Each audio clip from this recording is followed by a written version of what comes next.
প্রথম চান্সে যদি জান্নাতে যেতে চান, জাহান্নামের কোনো স্পর্শ ছাড়া যদি জান্নাতে যেতে চান, তাহলে এই 16 বদঅভ্যাস থেকে, 16টি অপরাধ থেকে নিজেকে বাঁচাবার চেষ্টা করতে হবে। নাম্বার 1, যাদের মধ্যে ঈমান নাই তারা জান্নাতে যেতে পারবে না। দ্বিতীয় সবচেয়ে বড় বাধা হলো আত্মীয়তার সম্পর্ক ছিন্ন করা। আত্মীয়তার সম্পর্ক ছিন্নকারী সে জান্নাতে যেতে পারবে না।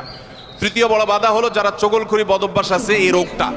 চতুর্থ, প্রতিবেশীকে কষ্ট দেওয়ার রোগ যাদের আছে।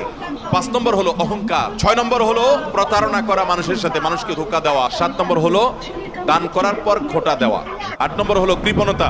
9 নম্বর হলো ঘুষ দেওয়া নেওয়া। 10 নম্বর হলো মা বাবার নাফরমানি করা, মা বাবার অবাধ্য হওয়া, মা বাবার অসম্মান করা।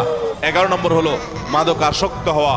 12 নম্বর হলো হারাম উপার্জন দ্বারা, হারাম খাদ্য দ্বারা, পানীয় দ্বারা শরীর গঠন করার। আর 13 নম্বর হলো রূঢ় স্বভাবের হওয়া। 14 নম্বর হলো গণক হওয়া। 15 নম্বর হলো ব্ল্যাক ম্যাজিক করা, ব্ল্যাক ম্যাজিশিয়ান। আর 16 নম্বর হলো সিল্কের পোশাক পরা।